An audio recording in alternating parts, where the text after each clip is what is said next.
이곳에 오셔서 기도 들어주소서. 능하신 주께서 크신 일을 행하사 간구하는 우리의 기도를 들어주소서. 예수님 오소서.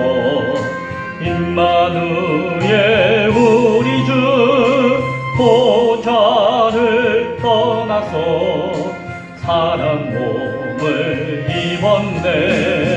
높은 자 낮추고 비천한 자 높였네. 만민 위에 오셔서 사슬을 풀어주소서. 예수님 오소서.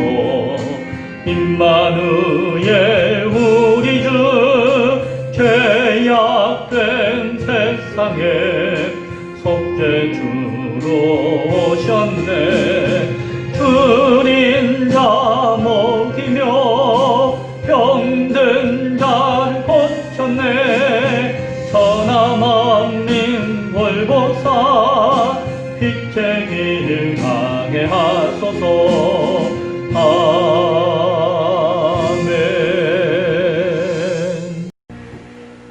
아멘. 아멘 하시는 소리가 들려오는데 참 듣기 좋습니다. 앞에 서서 참 감사한 것은 여러분이 힘이 있든 힘이 없든 소리를 내든 소리를 내지 않든 아멘 하는 그 마음과 음성이 참 듣기가 좋습니다. 하나님께서도 분명히 듣기 좋으실 줄로 믿습니다.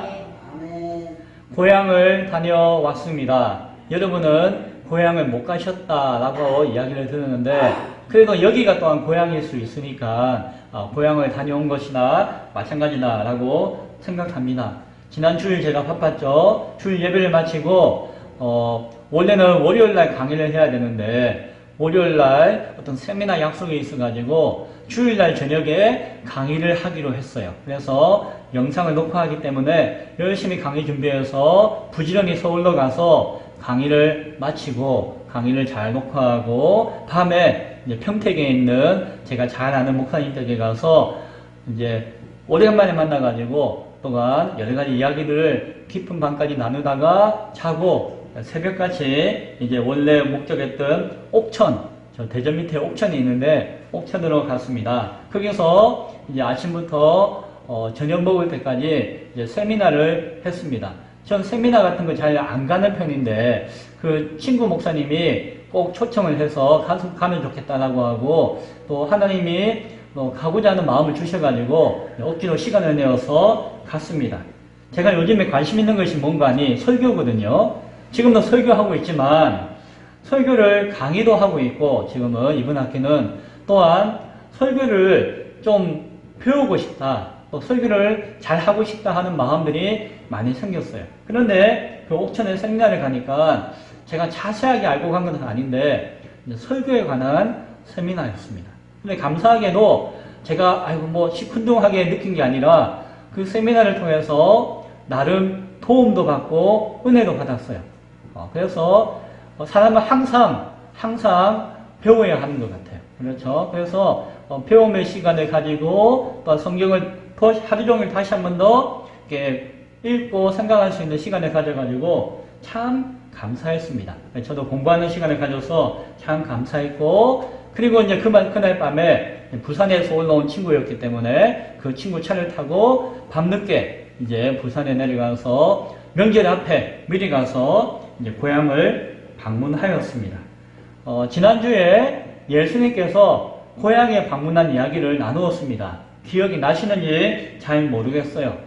예수님이 소문도 많이 나고 인기도 많이 나가지고 고향에 가가지고 사람들이 이제 훌륭한 선생이 되어서 왔구나라고 하면서 예수님을 환영하는 듯 하였지만 예수님의 회당에서 사람들이 듣기 좋아라 하는 소리는 말씀을 안 하시고 사람들이 듣기에 거북한 말씀을 하셔가지고 마치 그들은 하나님을 모욕하고 하나님의 백성이라고 생각하고 있는 자신들을 모욕한다라고 생각해가지고 예수님을 막 핍박하고 예수님을 죽이고자 했던, 그래서 예수님이 고향에서 죽을 뻔했던 일이 지난주에 나누었던 말씀 가운데 있었습니다.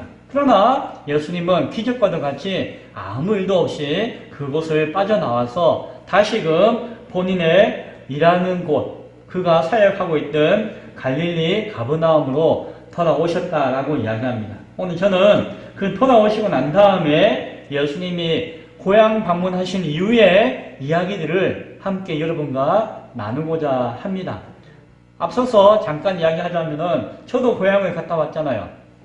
고향을 갔다 오면서 이번에 저에게 기억에 남는 몇 가지 일이 있었습니다. 뭐 예배 전에 잠깐 이야기했던 그 나훈아 이야기도 있었지만, 하나는 이번에 산에 올라갔어요. 어디요?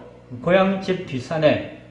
고향집이 광안리고, 광안리는 뒤에는 산이고 앞에는 바다거든요. 그래서 한 15분 걸어가면은 광안리 바닷가가 나오고, 또 한 15분 올라가면은 또 뒤에 산에 언덕에 올라갈 수 있는 곳이 어머니가 살고 있는 아파트 집이에요. 근데 제가 그 뒷산에는 한 10몇 년 안 올라갔어요. 어릴 때는 자주 올라갔는데, 그런데 저희 아버님이 살아계실 때에 매일매일 그 뒷산에 올라가셨다는 것을 제가 알고 있어요. 그래서 산에 가가지고 이만한 작대기를 주워 와셔가지고 열심히 깎아가지고 그 지팡이를 만들고, 그 지팡이가 10몇 개나 집에 있고, 또 어떤 이쁜 나무를 가져다가 솔방울을 막 이렇게 매달아가지고 또 작품을 만들어 놓기도 하고 하는, 그 아버님이 뒷산을 참 하셨다라고 하는 것을 제가 잘 알고 있거든요. 그런데 근래 한 10몇 년 동안은 같이 올라가 본 적은 없어요. 그런 시간도 없었고 기회도 없었는데, 이제 아버님이 가시고 나니까 생각이 나는 거예요. 제가 오대산에 오르면서 그 아버님이 좋아하셨던 그 집 뒷산, 고향 뒷산을 한번 올라가야지 하는 마음이 있었는데, 이번에 올라가가지고 이게 그 산을, 높은 산도 아니에요. 한 30분, 1시간만 올라가면은 충분히 갔다 올 수 있는 산인데 운동은 되는데, 산에 오르고 내리면서 아버님이 매일매일 이 산을 이렇게 오르고 내리셨으면서 자식들 생각하고 하셨겠구나 라고 하는 생각을 하였습니다. 그래서 감회에 젖었어요. 그리고 그 산이 내나 제가 어릴 때에 조그만 때부터, 학교 다니기 전부터 뛰어놀던 산이었기 때문에 또 옛날에 어릴 때 추억이 이렇게 또한 떠오르면서 그런 어떤 감회의 시간을 이번에 가졌습니다. 제가 돌고 외국에 가든 어떻게 하든 돌고 돌아도 그 마음은 다시는 고향을 이렇게 돌아가는 듯한 느낌을 가져요. 그러니까는 아직도 저는 젊지만은 나이가 조금 드니까 고향을 돌아가고 고향에서 느끼는 감회 같은 것을 느끼는 것을 보니까 참 인간이라고 하는 것, 사람이라고 하는 것은 살고 살다가 결국에는 제자리로 돌아가고자 하는 마음이 있구나 하는 생각을 하게 되었고, 결국 우리는 어디서부터 왔을까요? 하나님 품에서부터 왔거든요. 하나님이 낳으셨거든요. 결국에는 우리가 하나님께서 택한 백성들은 하나님의 나라, 하나님의 품으로 소망하며 바라보며 나아가고자 하는 마음이 있는 것이 당연한 것이겠구나 하는 생각도 하게 되었습니다.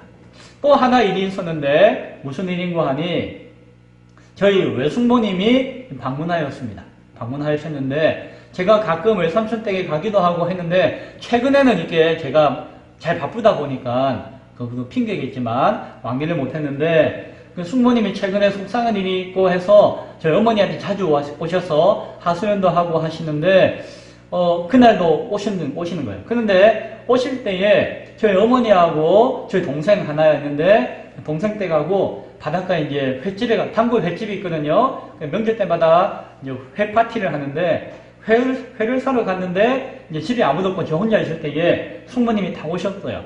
그래서 숙모님하고 단둘이 이렇게 앉아서 있는 적은 별로 없었는데, 근데 자연스럽게 앉아서 이야기하다가 이제 숙모님이 그 자신의 하소연을 막 하시는 거예요. 옛날 자기 살아온 이야기, 외삼촌 만나서 고생한 이야기, 그런 하소연을 조카인 저에게 하시는 거예요.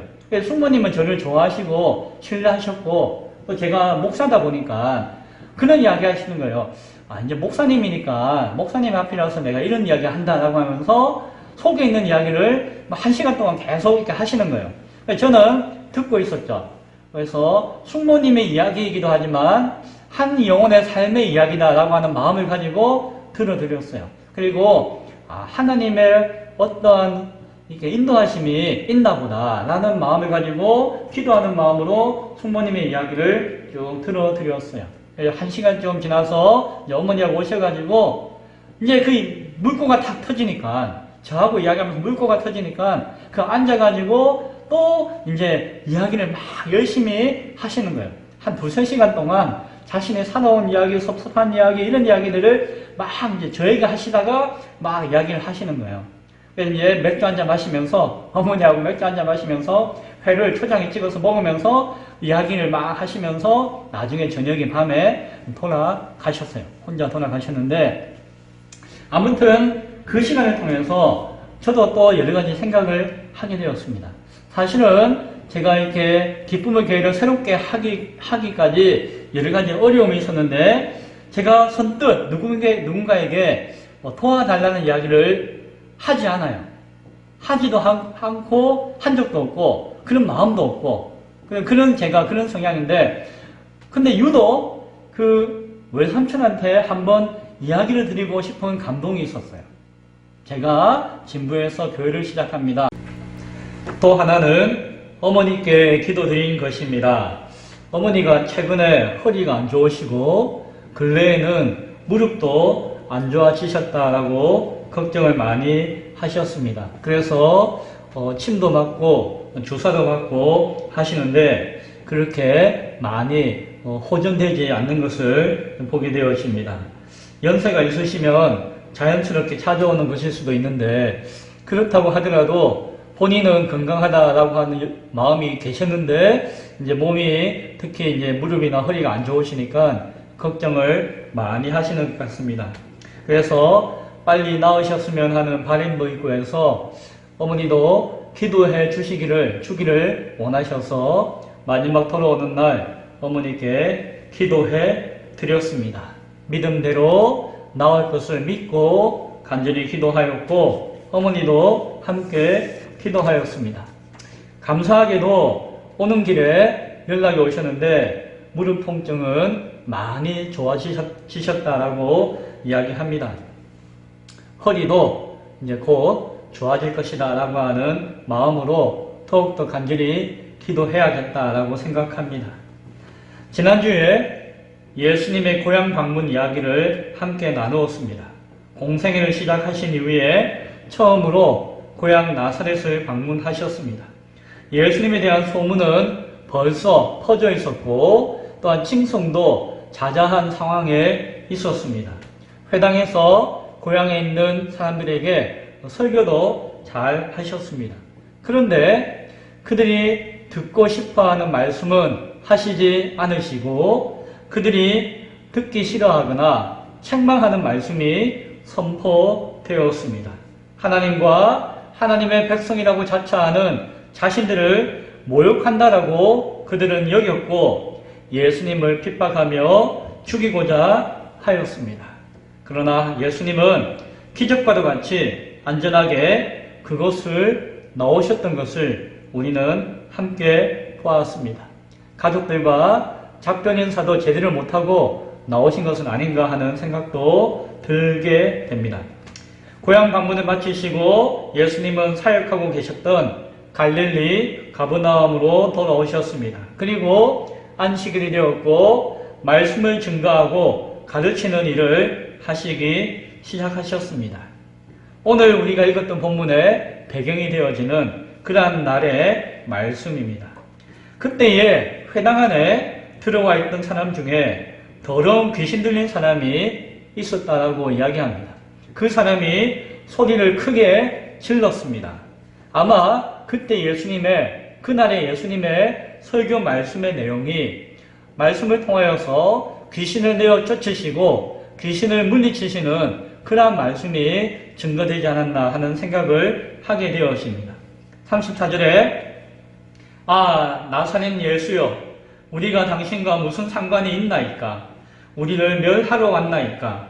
나는 당신이 누구인 줄 아노니 하나님의 거룩한 자니이다 라고 이야기합니다. 귀신이 내어 쫓길 그 상황 가운데서 당신이 누구신지 아니까 한 번만 봐주세요 라고 하는 그러한 이야기를 하는 것 같습니다. 참 재밌는 것은 다른 사람들은 예수님을 훌륭한 선생 정도로만 알고 있었는데 참으로 이 귀신들은 예수님이 하나님의 아들이며 거룩한 자이심을 본능적으로 알고 고백하고 있다라고 하는 것을 보게 되어집니다. 정말 귀신같이 안다라고 하는 말이 공감이 되는 것 같습니다. 예수님께서는 그러한 귀신의 고백 가운데 꾸짖으시며 말씀하셨습니다. 잠잠하고 그 사람에게서 나오라 하시니 귀신이 튀어나왔습니다.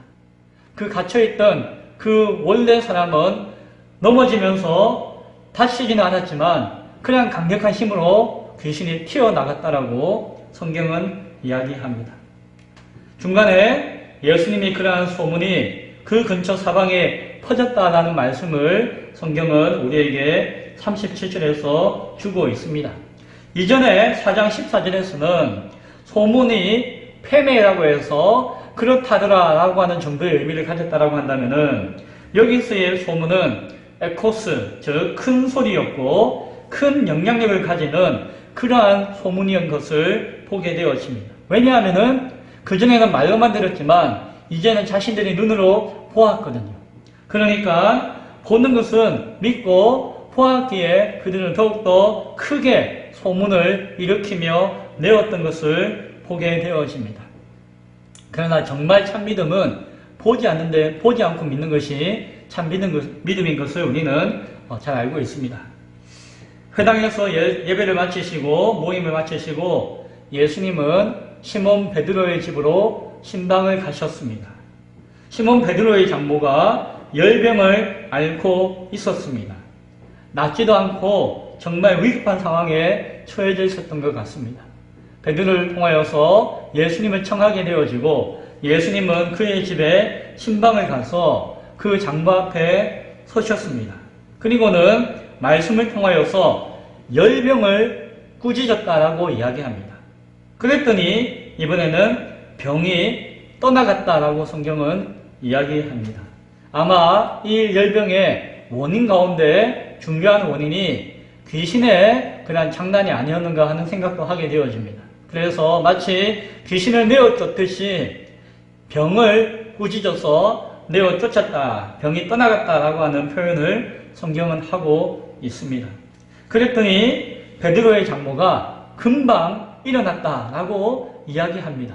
그리고 일어난 정도가 아니라 아무 일도 없었던 듯 예수님과 그 일행들의 수종을 들었다라고 이야기합니다. 그만큼 멀쩡해졌다는 것이죠.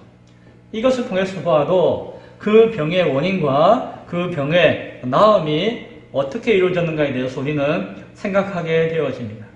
그리고 그날 오후 늦게 사람들은 이제 그 소문을 듣고 이야기를 듣고 많은 병자들을 데리고 예수님께 나아오는 것을 보았습니다. 웬 그 동네에 병자들이 그렇게 많은지. 그러나 예수님은 일일이 그 위에 손을 얹으시고 축사를 하시든 그들 병을 고치시는 기도를 하셨든 그것을 하나하나 다 고쳐주셨다라고 이야기합니다. 여전히 귀신들이 여러 사람들에게서 귀신이 나가는데 귀신들이 나가면서 소리를 질렀다라고 성경은 이야기합니다. 당신은 하나님의 아들이십니다 라고 이야기했다라고 합니다. 정말 귀신같이 알고 있는 것이죠. 귀신의 소리는 옳은 것이었습니다. 그 자체는 정말 진실한 것이었습니다. 그러나 그 귀신 자체가 그들이 하는 소리는 옳다 하더라도 그 소리를 하고 있는 귀신이 악하고 불의한 것이었기 때문에 예수님은 귀신들이 말하는 것을 인정하지도 허락하지도 않으셨습니다. 조용히 다물고 잠잠하고 떠나가라고 명령하셨습니다. 우리는 이것을 통해서도 하나 생각하게 되었습니다. 귀신을 통해서도 우리가 무엇인가를 들을 수도 있고 알 수도 있고 그것이 사실로 나타날 수 있다 할지라도 결국에 99가지가 사실이고 진실이라 할지라도 마지막 한 가지 거짓으로서 우리를 망하게 하는 자가 사단 마귀며 귀신의 역할인 것을 우리는 바라보고 기억해야 한다라고 하는 것입니다. 결국 그들은 해로운 것입니다. 예수님께서는 그가 당신은 하나님의 아들입니다 라고 이야기한 것은 사실이었다 할지라도 그것을 인정하지 않으시고 교제하지 않으시고 조용히 잠잠하라 하시면서 물리치신 그 까닭과 이유를 우리는 생각해 볼 수 있어야 할 것입니다. 다음 날 아침 예수님께서는 그 동네를 나오셨습니다. 그리고는 한적한 곳을 찾아가셨다라고 성경은 이야기합니다. 성경에서 예수님께서 한적한 곳으로 찾아가셨다라고 이야기하는 것은 다른 것이 아니라 예수님께서 홀로 조용히 기도하셨다라고 하는 것을 우리에게 이야기해주고 있는 것입니다. 예수님은 항상 조용한 곳에서 나아가 혼자 기도하셨습니다. 예수님은 하나님이셨습니다. 하나님의 아들이셨습니다. 그러나 인간의 몸을 입고 오셨기에 예수님은 기도하셔야 했습니다. 삼위일체 하나님의 권능으로 귀신도 쫓고 병든 자도 고쳐주셨지만 그 모든 능력의 근원은 아버지 하나님, 성령 하나님을 통해서 오는 것인 것을 주님은 아셨습니다. 그리고 조용히 하나님의 능력을 구하며 그 모든 사역을 감당하고자 하셨던 것을 우리는 생각할 수가 있습니다. 또한 인간의 몸을 입고 계셨기 때문에 인간으로서 칭찬받고 영광받는 것을 인정하지 않으신 것을 보게 되어집니다. 자신에게 오는 모든 영광이 아니라 이 모든 것들을 아버지의 영광을 여기시고 자신을 내려놓고 겸손하게 자신을 돌아보는 시간들을 꾸준히 가지신 것을 우리는 바라보게 되어집니다. 모든 인간은 모든 삶의 영광을 하나님께 올리는 자가 되어야 하며 자신이 혹 칭송받거나 영광받고자 할 때에는 그것을 조용히 내려놓고 겸손하게 자신을 돌아볼 수 있어야 한다는 것을 우리는 또한 생각하게 됩니다. 또한 하나님 앞에서 자신이 존재하는 이유를 잊지 않고 자신에게 주어진 그 사명을 생각하시면서 그 사명 가운데 집중하시기 위해 예수님은 기도하는 시간이 필요하셨다라고 우리는 바라볼 수가 있습니다. 그래서 예수님께서는 많은 사람들이 예수님이 어디 계신가? 안 보이신다 라고 하면서 예수님을 찾아다녔음에도 불구하고 예수님은 하나님의 나라와 그 복음을 전하기 위해서 나는 다른 동네도 가야 한다라고 하시면서 떠나셨고 시간에 따라 기도하신 것을 우리는 보게 되어집니다. 이 모든 일을 위하여 나는 보냄받은 자다라고 하는 자신의 정체성과 사명을 늘 명심하시고 그 사명 가운데 붙들려 계셨던 그런 예수님의 모습을 우리는 바라보게 되어집니다. 말씀을 맺고자 합니다. 고향을 다녀온 이후에 고향을 다녀오고 그 난 직후에 예수님의 모습에 대해서 함께 말씀으로 나누게 되었습니다. 원래는 오늘 다른 내용의 말씀을 가지고 여러분과 함께 은혜 나누기를 원했습니다. 그리고 그것을 위해서 준비하였습니다. 그러나 그 말씀이 저에게 감동이 되어지지 않고 그 말씀을 바꾸기를 원하셔서 그 말씀을 적고 이른 아침에 새롭게 오늘 읽었던 말씀을 가지고 여러분과 나누게 되었습니다. 아마도 고향을 다녀오고 난 다음에 저희 마음 가운데 주시는 경험과 감동 안에서 오늘 예수님이 처하신 그리고 말씀하신 이 말씀의 메시지가 저에게 은혜가 되었고 은혜 되어진 말씀을 나누기를 원하셨다라는 생각을 합니다. 오늘 말씀을 통하여서 예수님을 통해서 스스로 해야 할 일에 대해서 다짐하는 시간을 가지게 되었습니다. 기쁨의 교회 성도들과 또한 여러분의 이웃과 가족을 위해서 기도하는 그 일, 귀신을 쫓아내고 병을 치료하는 그 하나님의 능력이 오늘 나에게 온전히 이루어지지 않는다 할지라도 그것이 필요하다면은 그것이 나에게 사모되어지는 능력인 것을 고백하게 되어집니다. 그러한 결단과 그러한 확신과 그러한 능력에 붙잡힌 바 되어서 이 지역을 중심으로 동네마다 하나님 나라의 복음을 전하는 일을 하기를 원합니다. 그리고 이 일을 위해서 제가 보냄받았다라고 하는 생각을 다시 한 번 더 하게 됩니다. 예배를 통하여서 하나님 말씀을 전하고 찬양하며 기도하며 그리고 그 마음을 품은 그 소명과 사명 가운데 또한 영혼을 사랑하는 그 뜻을 위해서 저는 기도할 것입니다. 그리고 하나님이 주시는 축복과 치유와 회복의 기적을 경험하기를 원합니다.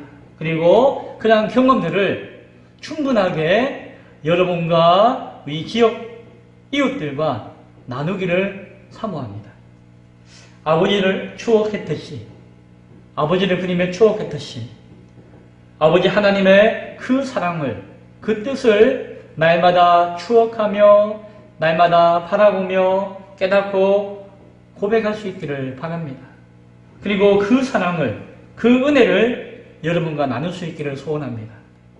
외숙모님과 그 가족을 생각하며 돌아보듯이 그리고 그 순간 하나님의 은혜와 구원하심의 긍휼을 간절히 사모하며 기도하였듯이 여러분의 가족과 여러분을 위한 간절한 구원의 긍휼하심을 위해서 기도하기를 소원합니다. 어머니의 연약한 육체와 질병을 위해서 기도하였듯이 하나님의 치료의 그 은혜의 손길이 저희 어머니와 여러분과 우리 이웃들에게 온전히 나타나고 증거되어질 수 있기를 위해서 그리고 그 사명을 위해서 쓰임받을 수 있도록 기도하기를 원합니다. 그리하여서 하나님의 역사가 저를 통하여서 우리 기쁨의 교회를 통하여서 여러분의 믿음을 통하여서 온전히 증거되어 드러날 수 있기를 소원합니다. 내가 이 일을 위해 보냄을 받았노라. 예수님께서 말씀하셨던 그 말씀이 또한 저와 여러분의 고백이 되어서 그 귀한 사역과 은혜 앞에 오늘도 우리는 예배하며 말씀을 나누는 우리 모두를 통하여서 하나님의 은혜가 나타나고 그 사명을 우리가 또한 함께 온전히 증거하며 이룰 수 있기를 간절히 소원하며 축원드립니다. 기도하겠습니다.